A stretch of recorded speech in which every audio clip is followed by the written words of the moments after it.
Və mən çoxsaylı tamaşaçı Zənginin xahişi ilə mənə deyirlər ki, bayaq siz Darwinlə danışırdınız, Darwinizmlə danışırdınız. Bugün həm daxil Darwinin anadan olan günüdür. Darwini biz, belə deyək, insanın yaranma nəzəriyyəsinə görə tanıyırıq və həmin nəzəriyyəyə görə insan meymundan əmələ gəlib və bu fikri müzakirə eləmək üçün studiyamızda qonaqlar var. Professor Məcnun Babayev və ilahiyyatçı Elşad Miri. Hər ikiniz xoş gəlmişsiniz bizim studiyamıza. Xoş gördük sizləri. Əvvəlcə onu soruşum ki, necə gəldiniz?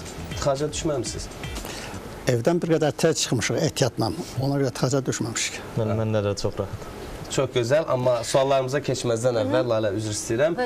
Bir kadrımız var, bir sujet, bir filmdən, o olmasın bu olsun filmindən bir kadrımız var. Gəlin onu izləyək, sonra söhbətimizi davam edək. Pis olmaz. Məşhur alim Darwin bütün dünyaya sübut elədi ki, insan sens, yəni insan meymundan əmələ gəlib. Darwin'in bu sözleriyle razılaşmak için gidip Afrika'daki bushmenlere, Hottentotlara bakmak lazım değil. Bizim bu meclisimizde oturan mektubada bakmak kifayettir. Pardon. Ben bu sözleriyle mektubatı tehkir etmek istemiyorum. Ben özüm de meymun okuyuram. Ama bir o kadar yok. Mektubat ise laf arangutan meymunudur ki duruptur. Bəli, baxdıq. Çox gözəl, sevə-sevə baxdığımız bir İstərdim filmdir. suallarımıza keçim. Birinci sualı sizə verim. Bu ümumiyyətlə təkamül prosesi nədir və insan hansı təkamül proseslərindən keçib? Mənə müraciət edirsiniz. Sizə. Məmnuniyyətlə. Əvvəla təkamül üzvü aləmin uzun sürən tarixi inkişaf prosesidir. Təkamül biologiyada da var, qalaktikada da var, texnikada da var, kimyada, fizikada, hər bir sahədə. Amma bioloji təkamül o təkamüllərdən kəskin dərəcədə fərqlənir. Bioloji təkamülü fərqləndirən xüsusiyyət ondan ibarətdir ki, bioloji təkamül geri dönən xassəli deyil. Amma digər sahələrdəki təkamüllər geri dönəndir. Bu nöqtə nəzərdən bioloji təkamül əlbəttə çox mühüm yer tutur. Xüsusilə üzvü aləmin sadədən mürəkkəbə doğru inkişafı prosesində. Və mənim indi sualım, ikinci sualım Elşad müəllimədir. Elşad müəllim, bax, ümumiyyətlə insan cavab tapa bilmədiyi sualları üçüncü qüvvənin iştirakı ilə cavablandırmağa çalışırsa, bu o deməkdir ki, həqiqətən də bu belədir, yoxsa yox? Yox, üçüncü qüvvə deyəndə gərək siz izah eləyəsiniz ki, hansı qüvvəni nəzərdə tutursunuz? Yəni ilahi qüvvə. İlahi qüvvədən, ilahi qüvvə bütün insanları yaradan bir qüvvədir, düzdürmü? Tək insanlar deyil, bütün məxluqatı yaradır. Məsələn, indi biraz əvvəl xanım bir sual verdi maraqlı, müəllimimiz də elmi dildə izah verməyə çalışdı. Amma gəlin bir məsələni deyək, siz söhbətə başlayanda gözəl bir məsələyə toxunmuşdunuz ki, insanın meymundan əmələ gəlmə prosesi. Baxın, vaxtı ilə həqiqətən biz də orta məktəblərdə oxuduğumuz zaman bizə də o tədris olunurdu ki, müəllimlərimiz var idi ki, deyirdilər biz əzzatlarımız meymundan törəyib. Ancaq biz təbii ki, qarşı gəlirdik, uşaq olmağımıza baxmayaraq, biliyimizin olmamasına baxmayaraq etiraz eləyirdik. Və həmin dərsdə həmişə çalışırdıq ki, heç çox əhəmiyyət verməyək, sadəcə qiymət alıb keçək. Lakin sonradan araşdırdığımız zaman görürük ki, məsələn, bizə tədris olunan həmin o elmi terminologiyanı deyim, homo sapiensdir, homo erectusdur, homo habilisdir, neandertallardır və s. Bunlar əslində tarixdə o ibtidai icma deyilən anlayışda belə bir anlayış ümumiyyətlə olmayıbdır. Çünki bunlar hamısı eyni dövrdə yaşamış, indinin özündə də bir çox kəllə quruluşu, sümüyünə malik olan insanların fərqli yerlərdə yaşamış sümüklərin qalıntılarıdır. Və müasir dövrümüzə gəldiyimizdə isə bu meymun sözünü çıxardıb, artıq əvəzindən biraz da güya elmiləşdiribdilər, dırnaq arası deyim, insanın insana bənzər canlıdan yaradıldığı və yaxud da yaradıldığı yox, təkamül etdiyi ortaya çıxarılır. Yəni bu qədər gülünc məsələlərin bu gün də elm adı altında təqdim olunması ən azından yenə biabırçılıqdır, yüngül ifadə ilə deyim. Çünki, baxın, təsəvvür eləyin, əgər həmin dövrdə belə bir proses baş veribsə, bu günlərin bizim ən azı milyonlarla ara keçid formu olmalıdır. Amma bu günlərin onun tam əksini sübut edən yüz minlərlə ara keçid formu olmadığı halda və bugünkü canlıların eyni ilə həmin dövrdən necə var idisə eyni qaldığını göstərdiyi halda bu günlərim ara keçid formasının olmaması Darwinin özünün kitabında da qeyd elədiyi kimi həmin onun nəzəriyyəsinin çürüklüyünü bir daha sübut edir. Mən üzr istəyirəm. Bəs indi niyə o ara keçid forması yoxdur müəllim? Bilirsiniz, nədənsə Darwindən söhbət düşəndə hamıda ancaq bir məsələni fikirləşir ki, insan meymundan əmələ gəlir. Belə fikirləşirlər. Mən sizin sualınıza cavab vermək istərdim. Bu yaxınlarda internetdə mənim əlimə bir material keçdi. Sankt-Peterburqdan bir hərbi elmlər namizədi böyük bir məqalə yazmışdı. Təxminən onu bizim deyək ki, əlifba ilə çapləsəydik, hardasa bir 50-60 səhifə olacaqdır. Onun bir məqamını, bir yerini mən deyim. O da həmkarım dediyi sözləri işlədir. Deyir, əgər doğrudan da insan meymunlardan əmələ gəlibsə, onda nə üçün biz demək çox gözəl bir yaşıllıqda şimpanze ilə meymun arasında bir keçid formanın tullandığını, gəzdiyini görmürük. Mən həmin o cümlələri, o rusca yazmışdı, o cümlələrin yanında bir dənə oxudum və altından xətt çəkib böyründə yazdım, oy. Yəni bu alimdir. Hərbi elmlər namizədidir, polkovnikdir özü də. Əlbəttə, bu adam elə başa düşür ki, insan demək şimpanzədən əmələ gəlir və yaxud da başqa bir qorilladan və s. əmələ gəlir. Amma mən bir şey deyərdim ki, bugünkü dövrümüz, bilirsiniz, eramızdan əvvəlki 6-5-ci əsrlər deyil və yaxud da Aristotelin yaşadığı 4-3-cü əsrlər deyil. İndi tamamilə başqa dövrdür. İndi texnika dövrüdür, genetik mühəndislik dövrüdür, elmin sürətlə inkişaf etdiyi dövrüdür, nanotexnologiya dövrüdür, əsridir. Bugün məsələlərə sadəcə olaraq əqli mühakimə ilə yanaşma olmaz, faktlarla yanaşma olar. Mən bayaq sizin verilişinizə baxdım, biraz tez gəlmişdim və orada əhalidən sorğu aparırsınız. Onlar hamısı deyir ki, hər şey Allah yaradır. Biz üzr istəyirəm, sorğunu sizə təqdim eləyəcəyik. Siz sadəcə olaraq biz verdiyimiz o fikri yekunlaşdırın, o dediyimiz sualın fikrini yekunlaşdırın ki, bu ara niyə yoxdur indi? Niyə yoxdur keçid? Burada ara var, keçid formalar var. Amma bunların üzərində bir qədər daha dəqiq tədqiqatlar aparmaq lazımdır. Yəni molekulyar səviyyədə var, molekulyar səviyyədə dəqiq tədqiqatlar aparmaq lazımdır. Yəni o hansı müddətdə olub, hansı zamanda oldu ki, yəni biz hiss eləmədik o keçidi? Biz onu hiss eləmək üçün bilirsiniz, bizi gərək əməlli başda biz təkamülü yəni vaxtı bəlkə siz deyə biləsiniz bizə ki, yəni bu müddətdən bu müddətə keçid olub. Yox, onu təxmini demək olmaz. Nümunələr hansıdır? Onlar var, əlbəttə onları elə-belə demək olmaz. Əgər imkan varsa. Yer gəldikcə deyərik onları. Yəni yeri əslində gəlmişdən ancaq bir şey deyim. Yəni bunun heç bir zaman da cavabı yoxdur, olmayacaq da. Çünki bu sadəcə elm elə bir şeydir ki, məsələn deyirik ki, əgər hər hansısa bir bu jurnalı yerə atsam, bunun artıq yerin cazibə qüvvəsinə uyğun olaraq bu yerə düşəcək. Bu konkretdir. Və yaxud da suyun itələmə qüvvəsi var. Yəni təkamül nəzəriyyəsini belə bir qanun olaraq qəbul eləməmək lazımdır. Bu nəzəriyyədir və içi boş. Bir dəqiqə üzr istəyirəm. Bugün kimlərin üzr istəyirəm Lalə. Bugün kimlərin nəzəriyyəsi daha inandırıcıdır? Bu günlərim icazələrin yoxsa materialistlərin? Baxın, bu günlərim iki nəzəriyyə ortaya atılır. Bu bilirsiniz ki, 1850-ci illərdən sonra Charles Darwinin ortaya atdığı bu gün əslində ad günü yox, bir xatirə günü, tarixdə olmuş bir şəxs kimi yaşamış bir şəxsin artıq tarixə həkk olmuş bir şəxsin doğum gününü qeyd eləyirik ki, yəni vaxtı ilə belə bir fikir olub gedib, batıb. Sadəcə bu günlərim onun qalıntıları üzərində elm adı altında insanlara təqdim olunan bir dərslik kimi müəyyən məsələlər var. Amma digər məsələ nədir? Yaradışçılıq, kreasionizm deyirlər. Yaradışçılıq nədir? Yəni bu günlərim həqiqətən də ilk insanın, ilk canlının Allah tərəfindən heç bir təkamülə məruz qalmadan bir anın içində yaradılmasından söhbət gedir ki, bu günlərim İslam, Xristiyanlıq, Yahudilik və bütün dinlərdə bunu qəbul edir. Bəs bunu nə sübut eləyir? Onu sübut eləyən nəsə varmı? Bəli, bütün gün bunu sübut eləməyən heç nə yoxdur, belə deyə bilərik. Çünki bu günlərin paleontologiya, müasir dövrümüzdə artıq ortalığa çıxan nanotexnologiya, bundan sonra bu günlərin aparılan arxeologiya, bütün bunların hamısı həqiqətən sübut eləyir ki, heç bir zaman insan başqa bir təkamül prosesi keçməyibdir. Çünki bunun da nəticəsi nə olur? Acaba bu günlərin müxtəlif irqlərə baxaq, müxtəlif dərili insanlara baxaq, hər birində qan qrupu eyni, standart. Yəni bütün bunlar bizi tək bir ortaq atadan gəlməməyə vadar eləyə bilərmi? Yaxşı, mən sizə bir sual da verim. Yəni siz demək istəyirsiniz ki, artıq Darwinin nəzəriyyəsi çürümüş bir nəzəriyyədir və elə bir şey yoxdur. Darwin yaşadığı dövrə baxın, 1850-ci illər, düzdürmü?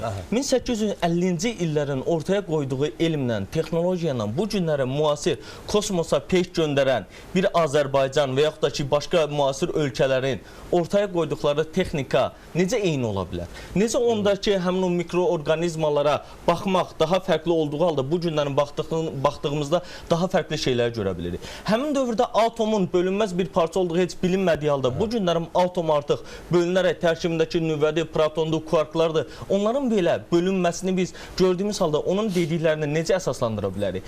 Necə deyə bilərik ki, Darwinin özü artıq həmin o kitabında da yazırdı ki, mənim nəzəriyyəmin çətinlikləri, həmin o çətinliklərindən biri gözlə bağlı idi. Biri deyək ki, bu ara keçid formu ilə bağlı idi. Digəri faydalı mutasiya ilə bağlı idi. Bütün bunlar olmadığı halda biz necə o adamın gətirdiklərinə haqq qazandırıb deyə bilərik ki, bəli, heç bir deyək ki, yaradılışçılıq yoxdur. Əksinə hər şey təkamül nəticəsində insanın meymundan və yaxud da bugün deyildiyi kimi meymuna, insana bənzər canlıdan yaradıldığını iddia edə bilərik. Bir sual da vermək istəyirəm sizə. Əvvəla mən bir müdaxilə eləmək istəyirəm. Bizim bir sorğumuz var. Buyur. Buyurun. Darwinin nəzəriyyəsinə çürük nəzəriyyə demək ən azı elm sahəsində biləcəridən o tərəfə keçməmək deməkdir. Mən bayaq dedim ki, indi əsrimiz tamam başladı. Son zamanlarda siz mətbuatı izləyin. Daha doğrusu Rusiyadan verilən müxtəlif kanallara baxın. Artıq dünya miqyaslı alimlər, mən demirəm ki, mən də professoram, amma elə professorlar var ki, onlarla dünya elmi hesablaşır. Məsələn, bu alimlər artıq molekulyar səviyyədə, DNT səviyyəsində tədqiqatlar aparıb, sübut edirlər ki, doğrudan da Darwin haqlıdır. Amma Darwinin bəzi səhvlər olub. Elə indicə siz bu dəqiqə özünüz inkar elədiniz ki, hər şey mutasiya ilə bağlıdır, faydalı mutasiyalarla bağlıdır. Elə insanın da faydalı mutasiya gətirə bilərsinizmi? Demək istədiyim odur. Bir dəqiqə üzr istəmək istəyirəm. En qədər. Buyurun. İstənilən qədər. Bir dəqiqə zəhmət olmasa, hamı bir-birimizə hörmətlə yanaşar, zəhmət olmasa. Bir dəqiqə. Buyurun, sözünüzü bitirin zəhmət. Elə dediniz faydalı mutasiya.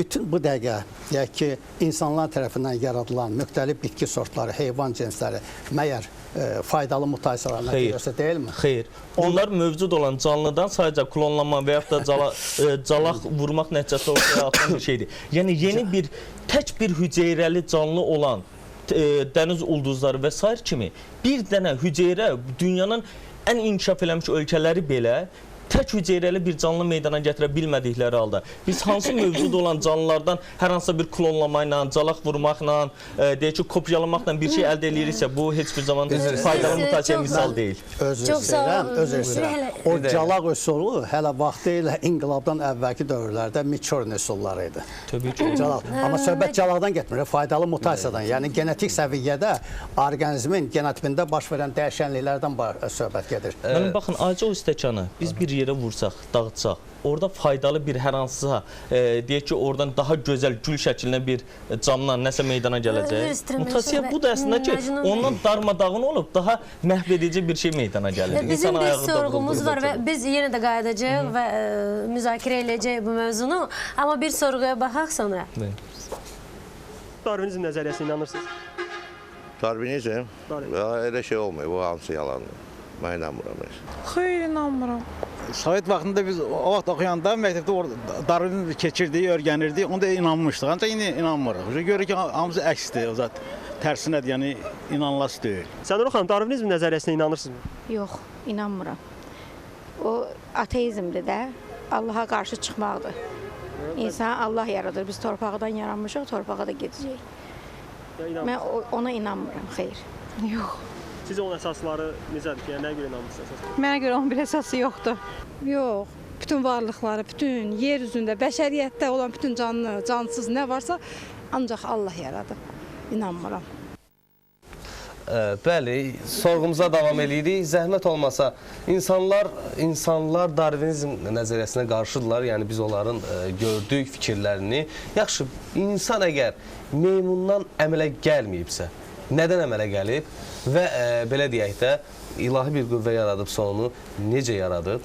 Əvvəla mən deyim ki, o sorğu apardığımız sizin apardığınız o yoldaşlar görəsən bu elmlə maraqlanıblarmı və yaxud da elə sadəcə olaraq əqli mühakimə ilə fikir yürüdürlər.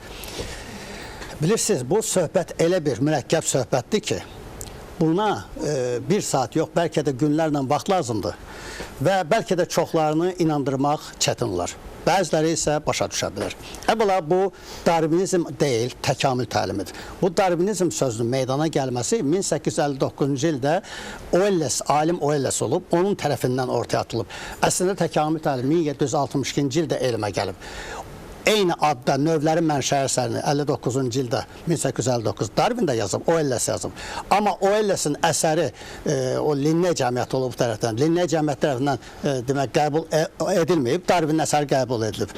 Ona görə o mətbuatda çıxış edib yazıb ki, mən istərdim ki, bu təkamül təlimi Darwinin şərəfinə Darwinizm adlandırsın. Bəs yaxşı müəllim, mən sizə bir sualım var. Bax, nəyə görə məhz meymundan? Bircə dəqiqə, mən deyim. Əvvəla onu kim deyirsə, bir qədər bilirsiniz, düzgün fikirləşmir. Heç vaxt Darwin, mən bayaq da gələndə gördüm ki, mənim səsim verdi televizorda. Mən orada da demişəm, həmişə də deyirəm. Heç vaxt Darwin yazmıyor ki, birbaşa insan bilavası meymundan əmələ gəlib. Əvvəla 1896-cı ildə Friedrich Engels məcbur idi ki, məqalələrini toplayıb bir əsər buraxsın, təbiətin dialektikası əsəri. Həmin əsərində bir məqalə yazır. Meymunun insan görməsində əməyin rolu. Əsas o sosioloji amilləri əsas götürür və bununla izah edir. Amma Darwin isə başlayır qeyri-üzvü birləşmələrdən. Məsələn, mən adi bir şey deyim. Bizim ən müqəddəs, ən böyük kitabımız Quran-ı Kərimdir. Elə deyilmi? Mən Aytorada müharisə zamanında deyirəm ki, mən bundan güclü, bundan qüdrətli, bundan deyək ki, vacib kitab tanımıram. Ona görə ki, bu kitabın, Quran-ı Kərimin təxminən 60% həmkarım mənimlə razılaşar. 60% biologiyadır.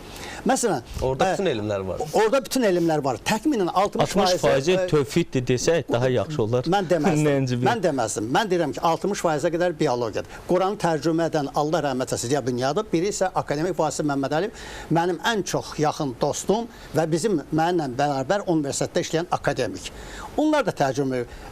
Vasif müəllim televizorda deyir ki, Quranda da verilir ki, bu bir damla birləşir. Yəni, bu yaxınlarda da məhərrəmlik müddətində də Quran möcüzələrindən mayalanma prosesini verirlər. Və məlum olur ki, bəli, bütün canlı orqanizmlər qeyri-üzvü birləşmələrdən əmələ gəlib. Bunu Quran da sübut edir, bunu alimlər də sübut edir. Adi bir şey deyim sizə. Məşhur akademik, sosial sərmayə qəhrəmanı, bir sıra nüfuzlu xarici ölkələrin akademiyalarının fəxri üzvü olan Aparin yer üzərində həyatına əmələ gəlməsini sübut etdi. Və Amerikalı John Bernard da həmin Aparinə istinad etdi. Eyni adda ikisi də kitab yazdı. Və ikisinin də fikirləri Aparinin də mənim səhv olduğu daha sonralar sübut olundu. Heç biri də. Mən gəlin bir məsələni qeyd edeyim. Bircə dəqiqədə mən bir şey deyim sizə. Vaxt azalır onu. Eybi yoxdur. Aparin rəhmətə gedəndən sonra onun xüsusi komissiyanın seyfini açıblar. Bu seyfinin, hətta həyat yoldaşlığı komissiyanın üzvü olub. Onun nağıl deyil, güya Quran çıxıb. Onun seyfindən 3 kitab çıxıb. Üçü də Quran. Biri ingilis dilində, biri ərəb dilində, biri rus dilində. Yəni seyfə niyə qoyur? Stol üstü kitabı olardı da onu. Seyfdə niyə gizlədir? Məsələ o deyil, bir şey deyim. Müəllimiz özü də qeyd elədi ki, siz sual verdiniz, sualdan yayınır ki, meymunun meymuna bənzərdən elə ifadəsi olmayıbdır və s. Yəni bu, baxın, Engelsdən danışır. Və yaxud da mən hətta Karl Marx'ın özünün kapitalından da deyə bilərəm. Yəni bunların nəticəsində Lenin sosializmin və yaxud da kommunizmin bünövrəsini qoymadı mı? Yəni ona görə həqiqətən Darvinizm, ateizm ideologiyasının, ateizmin ideoloji amili idi. Bunu gətirdi və bu günlərim dünyada yayıldı və o yayılandan sonra sadəcə içi boş, heç bir əsası olmayan və dediyim kimi elmi qanun olmayan sadəcə bir hipotez olduğu ortaya çıxdı və bu da bu günlərimdə həqiqətən həmin o hipotezanda hip-hop kimi bomboş bir şey olduğu məlum oldu. Bugün vaxtımıza düz dağıldı, amma bu sualda vermək istəyirəm. Bugün kimlərin nəzəriyyəsi? Yəni kimlərin nəzəriyyəsi daha inandırıcı? Mən onu bayaq dedim. Baxın, amma sizə bir şey deyim. Kimlənsə, məsələn, Qurandan istat gətirib, öz haqq, demək ki, nə bilim, 60% biologiyadır, nə bilim, 40% ginekologiyadır demək. Ən azından Qurana qarşı hörmətsizlikdir. Tərcümələrdir və yaxud da kimlərinsə fikirləri də əsas odur ki, Allahın fikridir. Orada da belə bir şey yoxdur. Mənim dediyim məsələdə, baxın, bütün müqəddəs kitablar özü belə, müqəddəs hesab edilən kitablar belə, bütün faktlar belə insanın insana bənzər canlıdan yaradıldığını, çünki aslandan aslan doğular. Çaqqaldan çaqqal doğurlar, insandan insan doğurlar. Heç bir zaman meymundan insan və yaxud da başqa bir canavardan, nə bilim, türk xalqı doğulması bunlar mifdir, mifologiyadır. Bunun heç bir elmi paleontoloji, arxeoloji, hətta bu günlərin molekoloji heç bir əsası yoxdur. Bunlar sadəcə olaraq absurd bir şeydir. Sadəcə olaraq bu məsələləri əldə saxlayıb elm adı altında insanlara təqdim edirlər ki, o tələbələrimiz də buna inanmırlar. Çox sağ olun. Məcnun müəllim, bu kitabı da qeyd eləmək istəyirəm. Ruslan, üzr istəyirəm. Bu sizin yazdığınız kitabıdır. Bəli, bizim mənlə kafedramızda 2 professor, 3 professorun bu məhsuludur. Təkamül təlimi. Maraqlananlar oxuya bilərlər. Amma mən bir şey demək istəyirəm. Yəqin ki, həmkarım mənlə razılaşar ki, Nizami Gəncəvi də öz əsərlərində təkamüldən bəhs edir. Nizami Gəncəvi də insanın əmələ gəlməsi haqqında... 1141-1309-cu ildə, müəllim. Bunun nə İslama, mən nə də ondan başqa şey aidiyyatı yoxdur. Üzr istəyirəm. Vaxtımız çox azdır. Məcnun müəllim, sonunda bir kəlmə, konkret bir söz deyin. Yəni siz nə deyəcəksiniz? Son sözünüzü deyin. Çox qısa, xahiş edirəm, çünki vaxtımız yoxdur. Mən bugün belə bir ifadəni işlətməyə özümdə deyək ki, başqa bir qorxu və yaxud da heç nə hissəm, cəsarətlə mən deyirəm ki, bəli, insan təkamülün məhsuludur. İnsan birinci növbədə canlı orqanizmdən, qeyri-özü birləşmələrdən, özü birləşmələrdən bir hüceyrəli orqanizm və s. inkişaf edib gəlib çıxıb bu yerə. Və bu da bilavasitə mutasiyanın məhsuludur. Genetikanın məhsuludur. Çox sağ olun.